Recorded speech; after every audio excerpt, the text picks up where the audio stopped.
देखिए, राष्ट्रीय जनता दल निश्चित तौर पर मैं इस बात को मानता हूँ कि हमारे सीट्स कम आए थे, हुँ, मगर राष्ट्रीय जनता दल के प्रति लोगों का आकर्षण, राष्ट्रीय जनता दल के प्रति लोगों की आस्था, इनकी नीति और सिद्धांतों और लोगों को भरोसा आज भी है और कल भी था।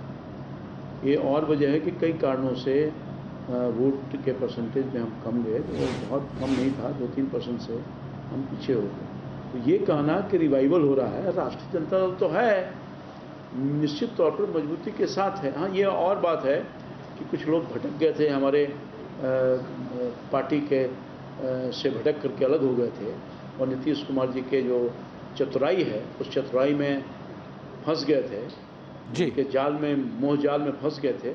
अब धीरे धीरे लोगों का मोह भंग होने लगा है। राष्ट्रीय जनता दल के नेता लालू प्रसाद यादव जी ने स्पष्ट तौर पर अपनी बातों को रखने का काम किया। दो एक बातों पर पिछले विधानसभा चुनाव के पहले कुछ भ्रांतियां फैलाई गई मीडिया के माध्यम से और विरोधियों के माध्यम से।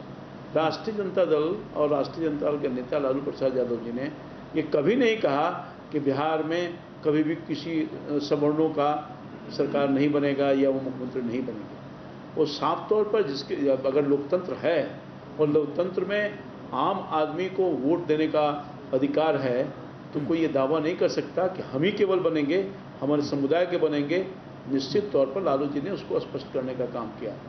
कोई भी आदमी बन सकता है, किसी भी प्रदेश, इस प्रदेश का मुख्यमंत्री किसी भी जाति, किसी भी धर्म का बन सकता है, जनता अगर चाहेगी तो ये पहली बात जो भ्रांतियां फैलाई गई थी बड़े पैमाने पर आरएसएस और बीजेपी के माध्यम से और वो तमाम मीडिया के माध्यम से जो खरीद लिए गए थे नीतीश कुमार जी के माध्यम से, उसको क्लियर किया। दूसरी बात यह है, ठीक। हमारी राष्ट्रीय जनता दल ने स्पष्ट किया है कि अभी युवाओं का जमाना है और हम 50% युवाओं को टिकट दे करके उनको अगले पंक्ति में लाना चाहते हैं और नेतृत्व प्रदान करने के लिए रास्ता खोलना चाहते हैं। और ये बात उन्होंने दो बात कही है। एक महत्वपूर्ण बात लालू जी ने जो आज कहा, एक अनुशासन, पार्टी में अनुशासन होना चाहिए, आपसी मतभेद को दूर करनी चाहिए। और तीसरी महत्वपूर्ण बात यह है कि जिस तरह से आज अक़लियतों को टारगेट किया जा रहा है, किसी न किसी रूप से अक़लियत के नौजवान बच्चों को, चाहे वो दरभंगा, मधुबनी, सीतामढ़ी, वो कटिहार, पूर्णिया, ये जो इलाके हैं जहाँ माइनॉरिटी डोमिनेटिंग इलाके हैं, लगातार 18-19 नौजवानों को पुलिस उठा करके ले जा रही है और राज्य की सरकार चुपचाप बैठी हुई है। रामकृपाल जी, जबकि कानून ये है कि किसी भी राज्य का कोई भी पुलिस, कोई भी संस्था आएगी तो राज्य सरकार से सहमति लेगी और राज्य सरकार की सहमति नहीं होगी तो कदापि नहीं ले जा सकती। राज्य सरकार ने ये कहा है कि हमसे पूछा नहीं गया, हमें जानने का मतलब कि बहुत सारे मसलों पर रामकृपाल जी, बहुत सारे मसलों पर आज बातचीत हुई है। बिल्कुल आप बेकार हैं और अगर आपके बगैर सहमति का वो ले जाता है कोई स्टेट का पुलिस, तो उसके खिलाफ कार्रवाई क्यों नहीं किया? आप खेल कर रहे हैं, सेकुलर फेस दिखा करके लोगों को ठगने का काम कर रहे हैं। लेकिन स्पष्ट रूप से हमारे नेता ने कहने का काम किया। जी रामकृपाल जी, क्या ऐसा लगता है कि अब जिस फेज में फिलहाल एनडीए में खास करके बीजेपी और जेडीयू के बीच में जिस तरह की खींचतान या जिस तरह का फेज से ये दोनों पार्टीज गुजर रही हैं, ऐसे में लगता है कि ये मुकम्मल समय आरजेडी को भी समझ में आ रहा है, जबकि एक साथ कई मोर्चे खोले जाएं, चाहे वो यूथ को अपनी तरफ आकर्षित करने का मसला हो, चाहे वो जो माइनॉरिटीज को एक बार फिर से अपने विश्वास में लेने का मसला हो, ये एक मुकम्मल समय नजर आ रहा है कि लिहाजा इस तरह से अलग अलग करके अलग अलग पक्षों को साधने की कोशिश की गई।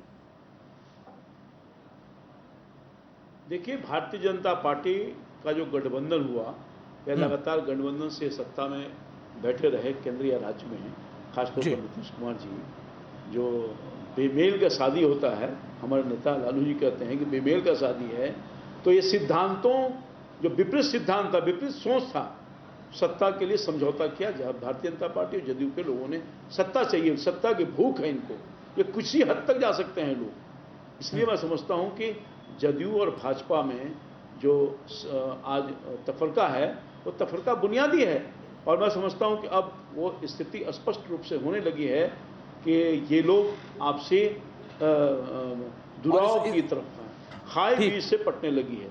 अब नीतीश कुमार जी कहते हैं कि भाजपा आरएसएस अलग है, भाजपा के नेता कह रहे हैं कि आरएसएस हमारा मूल है, उसके बाद हम भाजपा के सदस्य हैं। ये कई तरह की भ्रांतियां फैलाई जा रही है। वो कहते हैं कि भाजपा से नरेंद्र मोदी अलग है। कहीं ऐसा ये तो नहीं तमाम रामकृपाल जी, इनके कहीं पार्टी ऐसा में, तो नहीं है इनके जो भारतीय जनता पार्टी के अंदर ऐसा तो नहीं रामकृपाल जी कि कहीं जेडीयू एडवांटेज ले रही है इस जगह पर, खास करके अकलियत के मसले का जिस पर कि आपने भी चर्चा की है, अकलियत के मसले पर कहीं एडवांटेज ले रही है बीजेपी से दूरी बढ़ा करके, और वो आपकी वोट बैंक में सेंधमारी कर रही है। ये बात बिल्कुल आपने सही कहा कि नीतीश कुमार जी की जो वक्र दृष्टि है वो अकलियतों के वोट के प्रति है, माइनॉरिटी के वोट के तरफ है, वो ऐसा सोचते हैं। मगर बिहार की जनता इतनी वो मासूम नहीं है और इतनी वो नहीं है कि उनको आप भुलावे में ला सकते हैं। नीतीश कुमार जी से मैं जानना चाहता हूं, अगर आप अकलियतों के बहुत रहनुमा थे तो जब गोधरा जैसा कांड हुआ, दंगा फसाद हुआ, न जाने कितने लोग को हत्या कर दी गई, उस समय सत्ता में आप थे और आप ही वजह थे, रेल सही एक हुआ था, आप देखने का भी काम नहीं किया। उसी समय रामविलास पासवान जी उस इशू को लेकर के आदरणीय रामविलास पासवान जी ने इस्तीफा करने का काम किया था, मगर आप सत्ता को नहीं छोड़े और आज आप कह रहे हैं कि और लगातार सत्ता में बने हुए हैं आरएसएस और भाजपा के गोद में बैठ करके अब अपने आप को सेकुलर छवि दिखाने की कोशिश कर रहे हैं। तो बिहार की जनता और देश की जनता इतनी भोली नहीं है, बेवकूफ नहीं है कि उसको बेवकूफ बना करके आप सत्ता में बैठने का कोशिश किया है और बैठने की कोशिश कर रहे हैं। तो मैं इनका चेहरा बिल्कुल साफ है, इसलिए अब कितना भी विश्वास दिलाने की कोशिश करेंगे, मैं बिहार की जो अकलियत जनता है वो कभी भी विश्वास नहीं करेगी।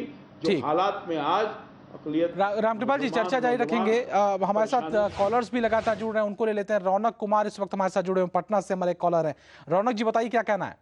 बोलना चाहूंगा कि आने वाले समय में एक बार फिर से लालू जी बिहार की सत्ता पर बहुत मजबूती के साथ काबिज होंगे, क्योंकि नीतीश कुमार ने पिछले 7 वर्षों के अपने शासनकाल में सिर्फ और सिर्फ डपोर संखी घोषणाएं ही की और जनता और बिहार की गरीब जनता को गुमराह करने का कोशिश किया है। और आज पूरा बिहार त्रस्त है, चाहे वो कानून व्यवस्था का आलम हो, लॉ एंड ऑर्डर पूरी तरीका से फेर है, हायर एजुकेशन, प्राइमरी एजुकेशन पूरी तरीका से बिहार में ध्वस्त हो चुका है, अस्पताल में दवाएं नहीं है। और सबसे बड़ी बात यह है, नीतीश कुमार ने जाति और धर्म के नाम पर महादलित और दलित अति पिछड़ा पासमानदा कर सारे समाज में बिखराव का आलम छेड़ दिया है। इसलिए एक बार फिर से आदरणीय लालू प्रसाद यादव जी देश और बिहार की सत्ता पर बहुत। रौनक जी बहुत शुक्रिया, आपने अपनी बात रखी है यहाँ पर, और मुझे लगता है कि आपकी बात सुनकर के रामकृपाल जी भी थोड़े से खुश होंगे कि एक जो दर्शक हमारे जो रौनक जी ने कहा ये कि एक बदलाव आ रही है। हालांकि वो बदलाव कितना मजबूत, कितना पुख्ता और ज़मीनी स्तर पर कितना मजबूत होगा ये समय के साथ साफ होगा। लेकिन रामकृपाल जी आधार तो बनने लगा और ऐसा लग रहा है कि शायद आरजेडी में जिस तरीके से एक बार फिर से एक बड़ी हरकत और बड़ी हलचल नज़र आ रही है, उसको देखते हुए कि आप दृढ़ प्रतिज्ञ और दृढ़ संकल्प नज़र आ रहे हैं, मौका बेहतर आपको नज़र आ रहा है, क्योंकि जेडीयू और बीजेपी के बीच में भी खिचड़ी कुछ बेहतर पकती दिखाई नहीं दे रही है, वहाँ पर भी कुछ तनातनी का माहौल है। और लेकिन एक चीज़ और भी है कि आपकी पार्टी के अंदर भी बहुत सारी चीज़ें ऐसी हैं, बहुत सारे लोग ऐसे हैं जो कि बहुत बेहतर अपने आप को महसूस नहीं कर पा रहे हैं और उसको लेकर के तमाम तरह के स्पंदन भी दिखाई देते हैं रह करके।